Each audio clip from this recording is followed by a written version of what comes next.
Hey everyone. Okay. Welcome to today's live. Basically I've been hearing a whole lot of things about um Fiverr recently, and not just have I been hearing, but I've also been experiencing, right? So literally today someone I tried to recommend, Fiverr to someone, and again people are saying that for some reason they will not just like you register, you sign in, you become a seller, you go through the process, and for some untold reason, you don't scale through. Okay. And so I'm going to try to address it to the best of my knowledge. Okay. I'm going to try to address it to the best of my knowledge. All right. Okay. So, welcome to today's live session. It's been a while. If you're just starting Fiverr or thinking about it, you're in the right place. But I would like to let you know that Fiverr is no longer as easy as it is. If you want to watch a Fiverr video, if you want to research about Fiverr, try to listen to more recent videos because it is no longer the same, right?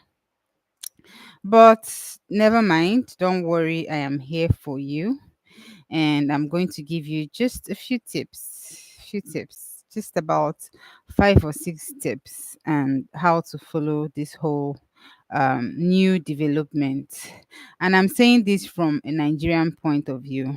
I always tell people, if you want to do research on YouTube, just find your kind. Find people. It's not as if don't watch Nigerian, but I mean, if you want to be specific about the research you want to do, and you're a Fiverr person, you're in Africa, look for Africans talking about Fiverr. Don't look for Africans that are in abroad, look for Africans that are in Africa. Okay, so anyways, so the first tip, of course, the first thing I want to say is that Fiverr is no longer easy. Now, the first thing for people who are already on the platform, okay, Fiverr is now more competitive, right? So you will really, really need to be smart, and you really need to keep on tweaking your gig to be able to position yourself smartly. There's this I've noticed that there are some gigs that at some point they were very um low competition gigs, but the last time that I did a little research on Fiverr, and I noticed that there were so many people. Like if you type that keyword, you see up to 1,000 people doing something on that gig, right? And so for me it's almost a red flag. And so I want you to take note of that. Whatever gig it is you were doing before that was really, really doing well, and right now is no longer, you know, going on well. Try and check. Just go back and see. And try to type the keyword, try to type the main keyword, and you notice that more people are on it. Okay, so that's like the first thing. That's this one I'm just saying right now is for people who are already on the platform. Okay. Now, for people who are not already on the platform, now this is what I'm going to say, and I'm going to say it as clearly as possible. It's like these people don't want us anymore. And you get what I mean by us. And they don't want to outrightly come and say that they don't want. I mean, some platforms, if you want to register on the platform, right when you are trying to register, they will tell you, I'm sorry, is not available for people in your location. Do you get? And then we will understand that our location is the problem. You people don't want us, right? But here is as if they just allow you to go through this whole process, and then at the end of the day, for some untold reason, they'll tell you, give you one error message, and then you didn't scale through. So the only way that I feel that, or the only way to go around it would be um I would say find person wey dey Yankee, make the person use in account do am for you. So basically that's the only way you can go around it. Apart from that, it is not a matter of VPN. Basically, it's a matter of us, right? So that's number one. So number two is to define your niche. Now, what I said earlier is that I recently last week, oh, today is Thursday. I think earlier this week, I did a little research on certain certain niches, or rather certain gigs that I used to notice that had few people doing them, right? Few people doing these gigs. And so I really admired those gigs because few people were doing it. But then now I notice that there are a whole lot of people doing it, and so the competition is high, right? So the competition is high. So it's either you try to really, really niche down, or try to find some other low competition gig. Okay, so um that this is for people who are already on the platform or who are trying to get on the platform. I'm just going to give an example, right? If you come onto the platform and use the word you want to, I will be a virtual assistant. That keyword virtual assistant is what's it called, is a high volume keyword. There are so many people who have been using that keyword before you came. So using that keyword will not be beneficial to you, right? So even though it's a high volume keyword, it's also a high competition keyword, especially if you're new and you don't have reviews yet. So you want to look at, what you want to do is to look at the things you've done as a VA, either in your training or your practice or whatever. Look at the things you've done as a VA and figure out the word, look for keywords out of each of those things and put it on the platform and see if you would get fewer people doing that. I just hope I'm talking to people who have entered the platform Fiverr, even if it's as a buyer. If you're on this platform as a buyer, you can just type virtual assistant or executive assistant or administrative assistant or personal assistant. It will tell you the number of gigs, services on that keyword. So if I go on right now, I don't know if I can. So if I go on and share and type virtual assistants on the platform, it will tell me. Let me just do that right now. Even though I will not share my screen, security purposes. But let me just do that right now, and I will tell you. So I type in virtual assistant. So if I type in virtual assistant right now, I see that there are 31,151 services for this keyword virtual assistant, right? So what it means to niche down is, instead of using that broad term virtual assistant, go and look for the things that virtual assistants do. Those things that you do as a virtual assistant, right? Use those keywords. So as a virtual assistant, I've done things like data entry, but I'm not going to use data entry because it's also a very big keyword. So let's say I've done things like meeting minutes, like I've written minutes for people during their meetings, right? I've done meeting agendas, right? So I'm going to go here and say minutes of meeting or meeting notes, right? So now guess what? There are only 79 services. Oh my god, I just thought of this right now. I didn't even prepare for this. There are only 79 services for this gig that I just mentioned right now, as compared to 31,000 services that I mentioned earlier. Do you catch the great the gist, right? So um if you're in this dilemma where you're there and you're no longer getting orders, or you're already there and you don't know how to niche down, blah blah. This is an example. Basically, find a keyword within that broad keyword that you know how to do, and test things out. Okay. So with these 79 orders, you have a higher chance of seeing people who will say hi to you, who would want your service, compared to 31,000 people. Okay. So compared to 31,000 people. So that's the second thing. So the first thing is, yes, it's more competitive. I've already given you the two advice. Then the second thing is you have to define your niche, and I've given you how to define these niches. Now the third thing, I'm actually reading the things that I wrote. And third thing is to get technical skills. Now I know that I'm saying this because I know that most of my followers, most of my subscribers. Meanwhile, hello guys, thank you very much. I just hit 7K subscribers this morning, and I'm very, very super excited. And let's do this together.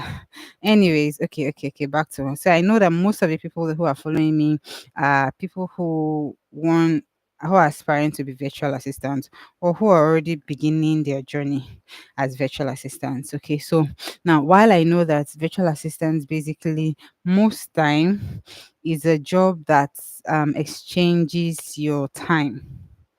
Okay, your time.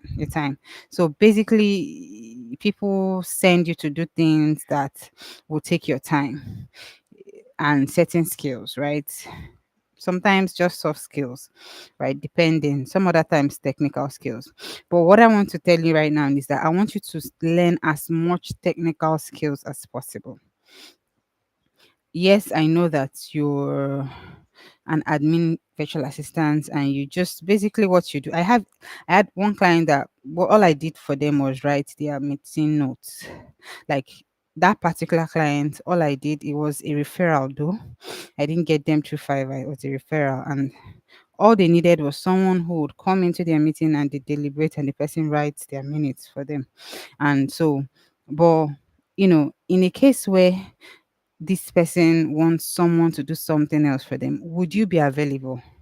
Do you get? So get technical skills. And what I mean by technical skills is that look for other things that other types of VAs know how to do, right? So look for other tools, like yes, you know how to do email management or calendar management.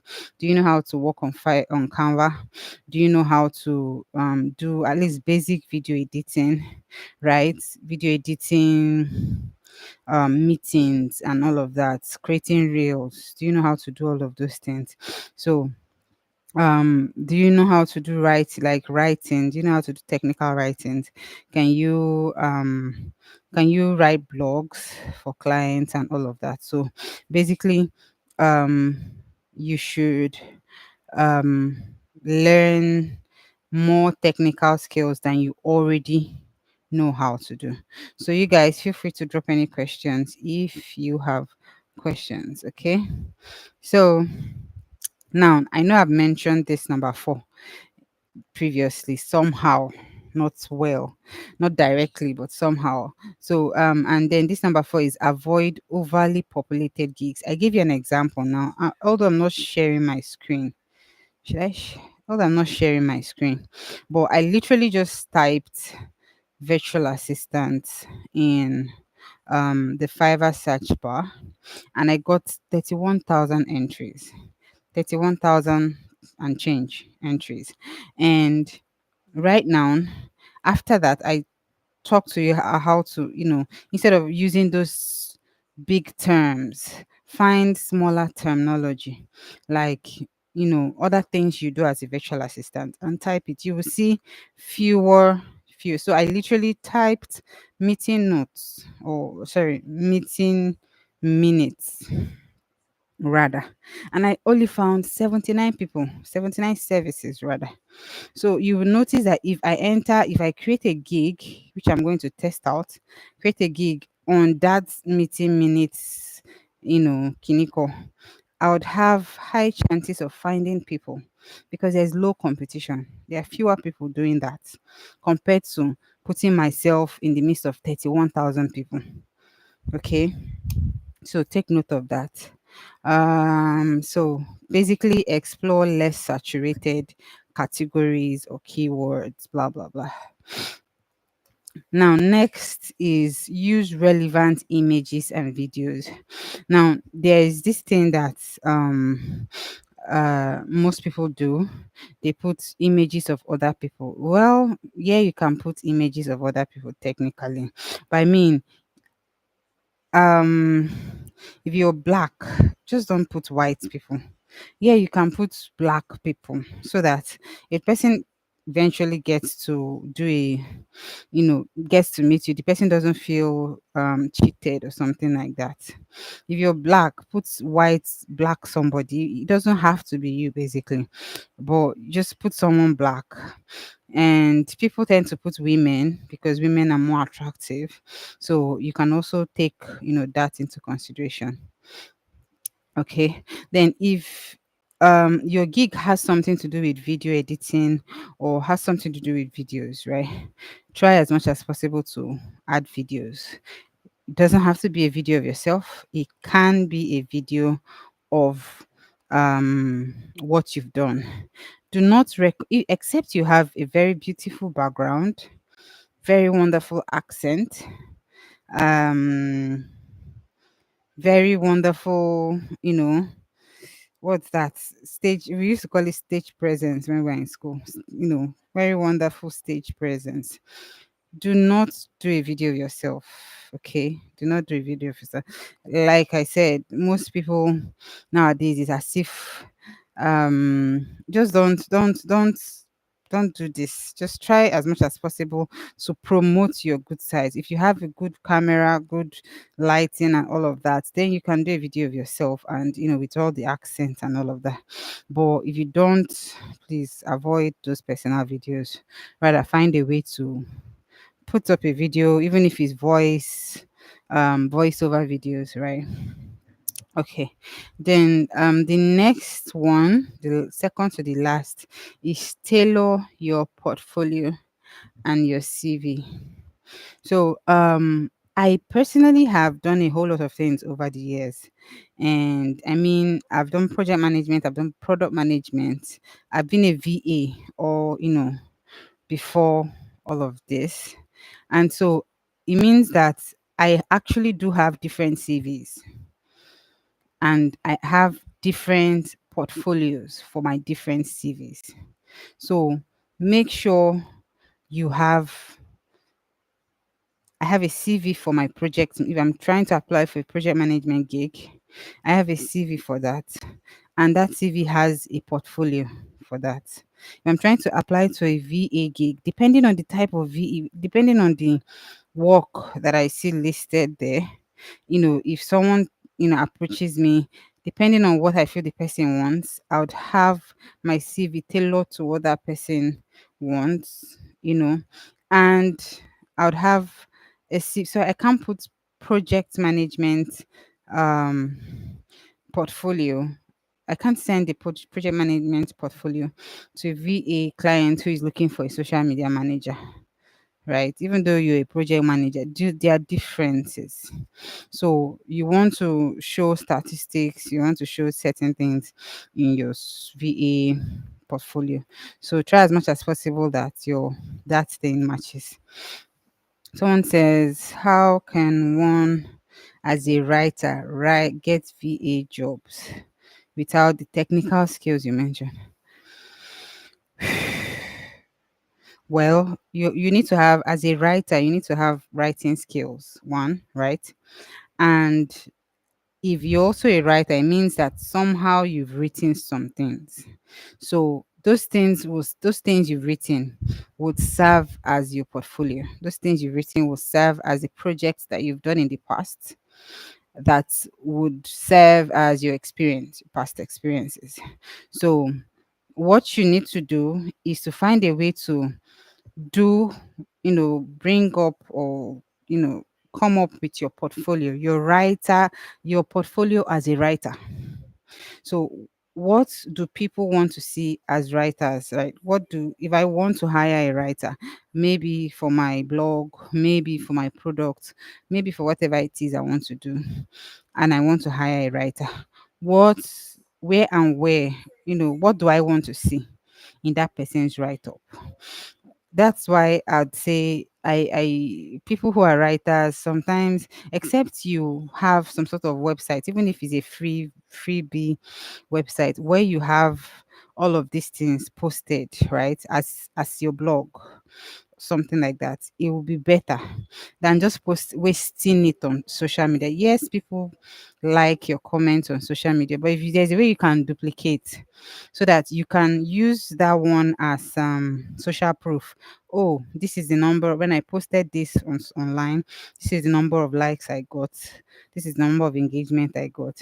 But this is a full grasp of it, because not everybody will want to start going to social media to read, except if the type of writing you're doing is the content creation type or content writing type of writing. Okay.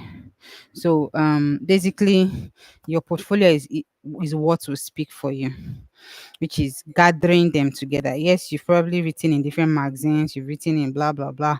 Find a way to gather all of them in one simple file. It can be a PDF, can be a free website, Wix or Squarespace, or even Notion or Medium. Gather all of them somewhere, just so that all you need to do is to send the person one link and the person will see all of your work. Okay. Thank you very much for that question. Okay, I just spoke about tailor your portfolio and CV. Okay. Now, one thing you also need to note is that for your portfolio and for your CV, you want to make sure that, like I just said now, your relevant work, you only relevant work and possibly your best work should be shown.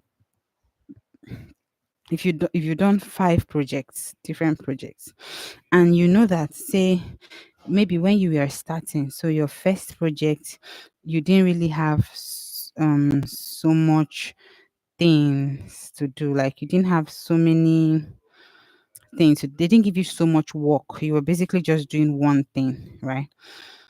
And you have other, projects that you did many things while you were working with them. Please remove that one, you only did one thing, right? Rather put it some, add it to some other thing, but don't have it as a standalone, right? So try as much as possible to show your best work, show that you can do so many things, show that, when hired, you're not just a one-sided person, but someone who is versatile and, ready to learn more things, and those kind of things. Then number 7, which is my last tip for the day, is promote your gig on social media. Now, this one has to be very strategic, right? Like, say, for the writer guy who just chatted me up right now, or who puts a question in the comment. If you're a writer, how do you promote yourself? How do you promote yourself? Where do you promote yourself? Because you're a writer, it will not be so. I personally think, focusing on Instagram is not beneficial to you if you're a writer. I feel like if you're a writer, you want platforms that give room for writing, give precedence for writing. So we're talking about Twitter, and we're talking about LinkedIn possibly, right? Then we are coming down and we're talking about Medium.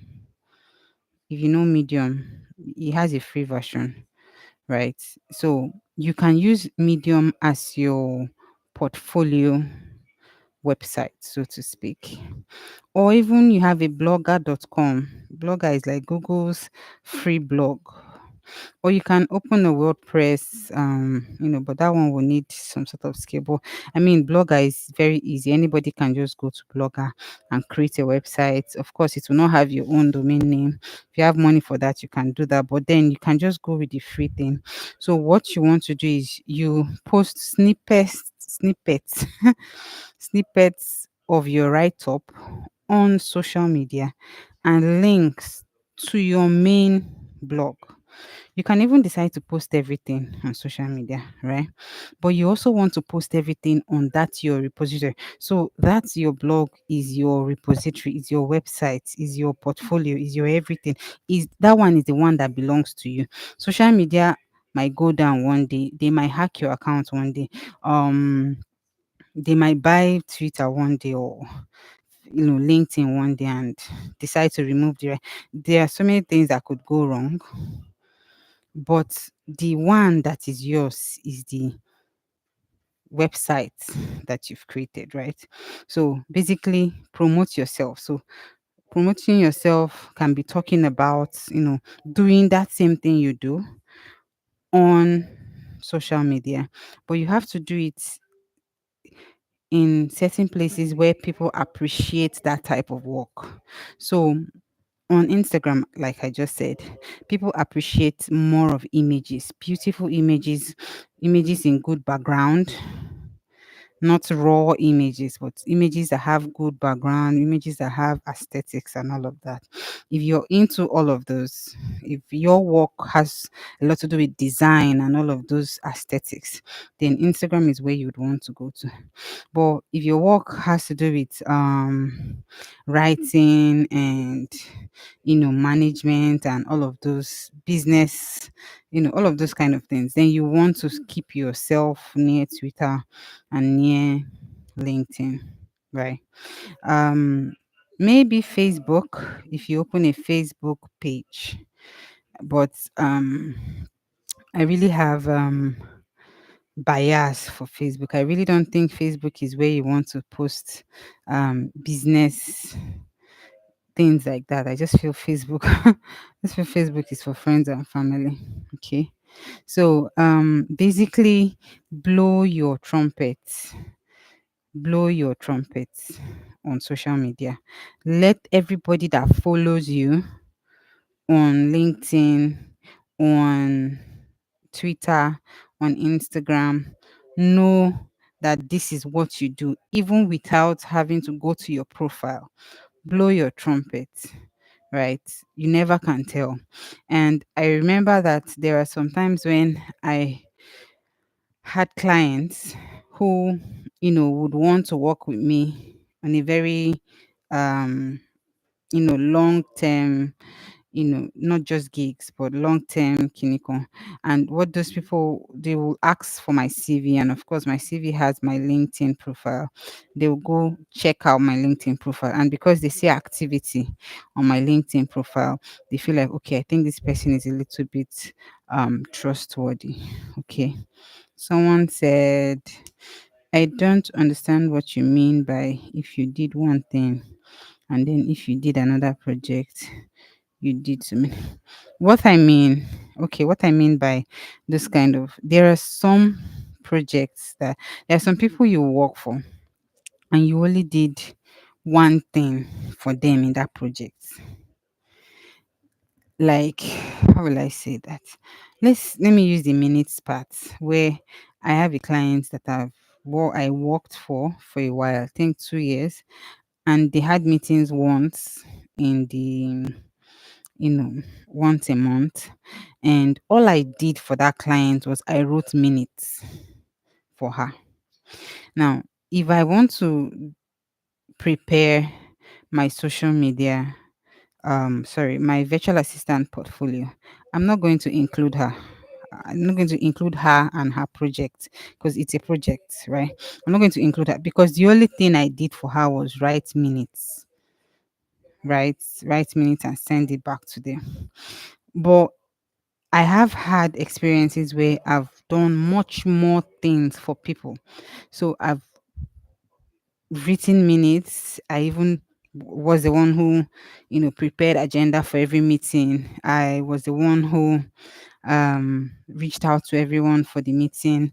I was the one who followed up for, the next meeting, making sure everyone has whatever it is they should have, their presentation, their reports for the next meeting.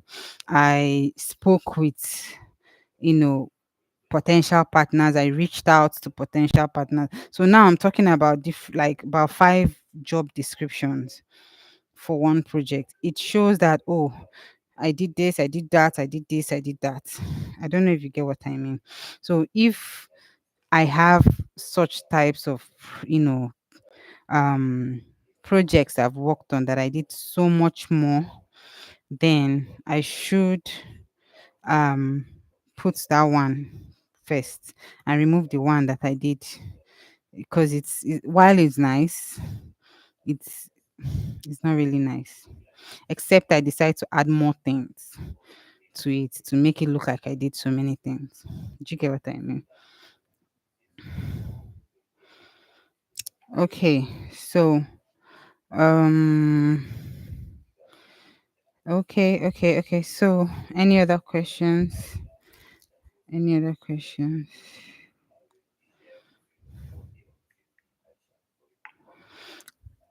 So, okay. Thank you very much for your questions. I really appreciate. Thank you very much for joining. We did this in about 30 minutes, and I'm very glad that we did this. Okay. Um, I would say consistency. I would say consistency is just the best way to go. It's what has helped me, even with this page. It's what has helped me. And I would say just keep trying things, be open to things, and finally understand that we're Nigerians or Africans and not everybody wants us. And so, don't give up. Rather, if you see that, oh, you try to sign up on this website, you can make money on this website, try to sign up and they tell you something about your location, blah blah blah, go to YouTube and look for how to kiniko as a Nigerian. You will see that someone else had done that before you and they found ways to go about it. Okay, so do not give up. Sometimes you just do once and will give up. Don't give up. There's always another way. Okay, so in the absence of any other question, I'm going to call it a day today. Thank you